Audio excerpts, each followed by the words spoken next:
Hello everyone, welcome back to my YouTube channel. आज हम discuss करने जा रहे हैं हार्ट अटैक, इसके काजेस, सिम्टम्स एंड ट्रीटमेंट। तो सबसे पहले डिस्कस करते हैं कि हार्ट अटैक बेसिकली होता क्या है। So heart attack, medically known as myocardial infarction, occur when the vital blood to a section of the heart muscle is severely blocked. This blockage deprives the heart muscle of oxygen and nutrients.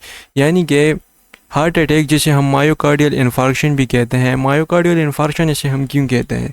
क्योंकि अगर आप इस लफ्ज़ को देखें तो myo means muscles and cardial means heart, और infarction का मतलब है सेल डेथ यानी टिश्यू डेथ।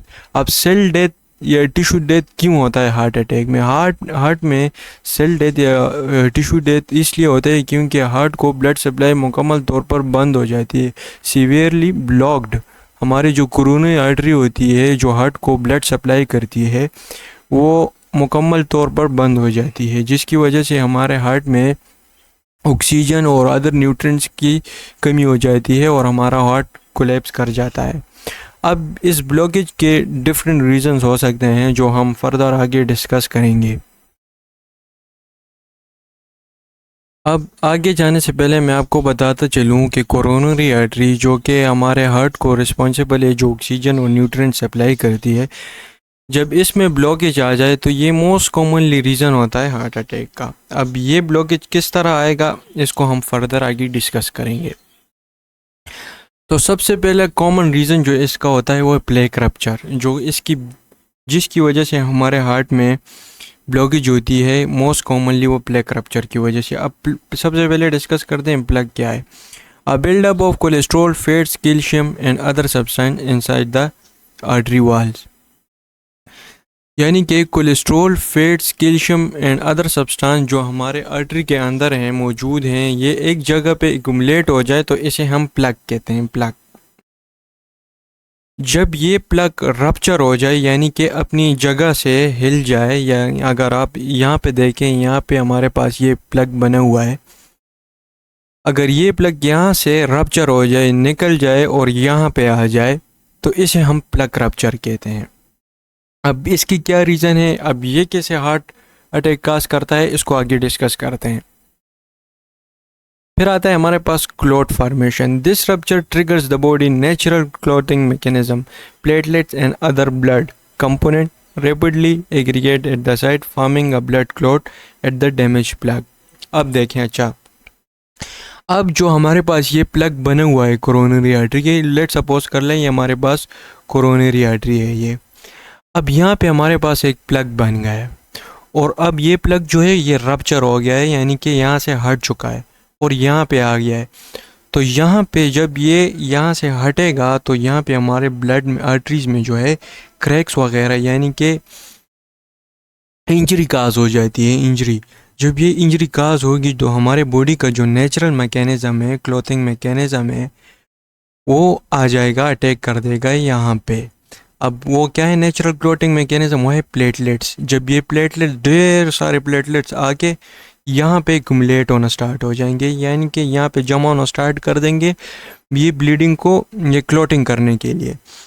जब ये क्लॉटिंग करने के लिए यहाँ पे बहुत सारे प्लेटलेट्स इकट्ठे हो जाएंगे तो ये यहाँ पे एक क्लॉट बना देते हैं, जो कि ऐसा थ्रम्बस होता है, यानी कि ब्लड क्लॉट बना देते हैं, जिसकी वजह से हमारी आर्टरी मोस्ट कॉमनली बंद या नैरो हो जाती है। फिर आगे क्या होता है देखें, artery blockage. If this blood clot continue to grow it can completely occlude the artery, halting all blood flow at the downstream heart muscle within minutes. The deprived heart muscle begins to die. अब जैसे कि मैंने बताया, जो सबसे main reason इसका है plug rupture. जब भी हमारे पास प्लग बनता है, यानी कि आप, फिर से डिस्कस करता हूँ, ये देखें, ये हमारे पास एक प्लग बना, ये यहाँ से रप्चर हुआ, ये यहाँ पे आ गया। अब यहाँ पे जो है ब्लड में, आर्टरी में क्रैक्स वगैरह पड़ गए हैं, यानी कि ब्लीडिंग हो रही है। तो इसके लिए हमारी बॉडी की जो नेचुरल मैकेनिज़्म है, क्लॉटिंग मैकेनिज़्म है, वो है प्लेटलेट। वो आ जाएंगे, जब वो आ जाएंगे वो बहुत सारे प्लेटलेट यहाँ पे एक्युमुलेट हो जाएंगे और थ्रम्बस बना देंगे, जिसकी वजह से हमारे पास आर्टरी ब्लॉक हो जाती है। फिर वो रिज़ल्ट करती है हमारे पास हार्ट अटैक और मायोकार्डियल इन्फार्क्शन के रिज़ल्ट में। सही है। फिर इसके और भी काजेज़ हैं, जिस तरह के कोरोनरी आर्टरी स्पाज़म है, कोरोनरी आर्टरी एम्बोलिज्म है, स्पॉन्टेनियस कोरोनरी आर्टरी डाइसेक्शन है। कोरोनरी आर्टरी स्पाज़म क्या है, यानी कि कोरोनरी आर्टरी का सिकुड़ जाना। ये मोस्ट कॉमनली स्मोकिंग की वजह से होता है। जो लोग बहुत ज़्यादा स्मोकिंग करते हैं तो इसमें मोस्टली यही होता है। फिर इसके बाद कोरोनरी आर्टरी एम्बोलिज्म है। कोरोनरी आर्टरी एम्बोलिज्म जो है ये हम किसे कहते हैं? अब इस डायग्राम की तरफ आते हैं। अब ये देखें, अब फिर से इस आर्टरीज की तरफ देखें। अब ये हमारे पास एक आर्टरी है, ठीक है। यहाँ पे हमारे पास एक थ्रम्बस बन गया, यानी कि वो क्लोट, ब्लड क्लोट बन गया है प्लेटलेट्स की वजह से, सही है। अब ये यहाँ से, अब ये जो क्लोट बना हुआ है ये यहाँ से टूट कर हार्ट की तरफ चला जाता है। जब ये हार्ट की तरफ आ जाता है तो हार्ट की जो स्मॉल आर्टरीज होती है ये उसमें फंस जाता है। जब उसमें फंस जाए, यानी कि ये ब्लड क्लोट टूट कर दूसरी जगह चले जाए, तो इसे हम एम्बोलिज्म कहते हैं, ठीक है। जिसकी वजह से हमारे पास ब्लड ऑक्सीजन और न्यूट्रिएंट्स की कमी हो जाती है ब्लड में, हार्ट में। अच्छा, तो फिर इसके बाद आता है स्पॉन्टेनियस कोरोनरी आर्टरी डाइसेक्शन, यानी कि कोरोनरी आर्टरी में टेयर आ जाना, जिसकी वजह से ब्लड फ्लो जो है वो दूसरी तरफ शुरू हो जाता है और हार्ट की तरफ ब्लड और न्यूट्रिएंट्स वगैरह नहीं पहुंच पाते। अच्छा, मैं एक चीज़ बताना चाहता हूँ आपको कि एक होता है एथेरोस्क्लेरोटिक प्लग और एक होता है थ्रम्बस। तो इन दोनों में डिफरेंस क्या है? जब भी हमारे पास कोलेस्ट्रॉल फैट्स कैल्शियम से कोई प्लग बन जाए तो इसे हम एथेरोस्क्लेरोटिक प्लग कहते हैं, और अगर जो प्लग है वो हमारे पास ब्लड क्लॉट से बन जाए तो इसे हम थ्रम्बस कहते हैं। अच्छा, इसके बाद हमारे पास कुछ कॉमन सिम्टम्स हैं, वार्निंग साइंस आते हैं, यानी कि हमें कैसे पता चलेगा कि हमें हार्ट अटैक हो रहा है या नहीं। तो इसके कुछ मेन कॉमन सिम्टम्स हैं जो नोट कर लें आप। तो सबसे पहले जो है pain radiating to the left arm, neck, jaw और बैक, यानी कि पेन जो होगा वो लेफ़्ट आर्म से शुरू होकर नेक की तरफ जाएगा, फिर जॉ की तरफ जाएगा और फिर बैक की तरफ जाएगा।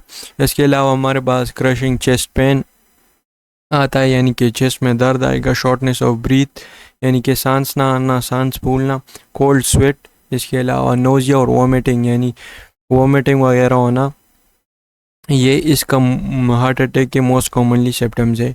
डिजीनेस और लाइट हेडनेस, यानी कि सर भारी भारी रहना, इसे हम डिजीनेस कहते हैं।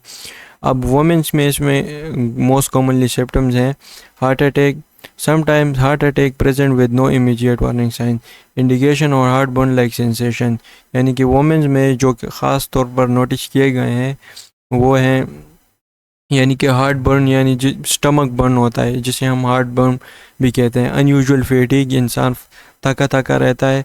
And sharp pain in the neck, arm और अपर बैक, वही पेन जो होगा वो नेक, आर्म और अपर बैक में रेडिएट होगा। अच्छा, इसके बाद हमारे पास कुछ ट्रीटमेंट आते हैं इसके। हार्ट अटैक के ट्रीटमेंट्स को हमने 3 कैटेगरीज में डिवाइड किया हुआ है, and immediate emergency care, hospital procedure and long term medication. Immediate emergency care में हम क्या क्या कर सकते हैं? अगर आपके सामने किसी को हार्ट अटैक आता है तो हम उसके साथ क्या कर सकते हैं? सबसे पहले हम इसको CPR देंगे, यानी कि कार्डियो पल्मोनरी रेसिसिटेशन। इसमें हम क्या करते हैं, इसमें हम 30 टाइम पेशेंट के चेस्ट पर कंप्रेस करते हैं। अब इसका एक मुकम्मल तरीका है जिस पर फर्दर इंशाल्लाह हम वीडियो बनाएंगे और उसको मुकम्मल डिस्कस करेंगे। इसके अलावा हमारे पास अगर सेकेंड ऑप्शन है डिफिब्रिलेशन, यानी कि इलेक्ट्रिक शॉक देते हैं हार्ट को। इसका भी एक मुकम्मल ख़ास तौर पर तरीका है, और अगर ये आपके पास पोर्टेबल डिफिब्रिलेटर मौजूद हो तो इसका इस्तेमाल कर सकते हैं। इसके अलावा हम थ्रोम्बोलाइटिक, यानी कि क्लोट बस्टर्स हैं, जो कि थ्रम्बस यानी कि क्लोट वगैरह हो उसको ब्लास्ट करने में हेल्प करते हैं।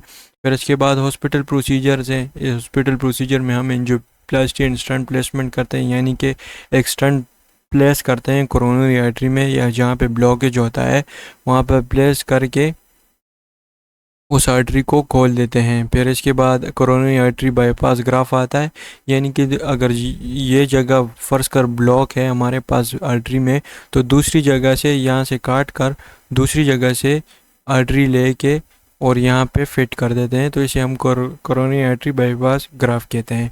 इसके अलावा लॉन्ग टर्म मेडिकेशन है, एस्पायरिन है, बेटा ब्लॉकर्स और लाइफस्टाइल मॉडिफिकेशन, यानी कि अपनी डाइट वगैरह का ख़ास ख्याल रखें। इंशाल्लाह मिलते हैं नेक्स्ट वीडियो में, and don't forget to like and subscribe and share as well.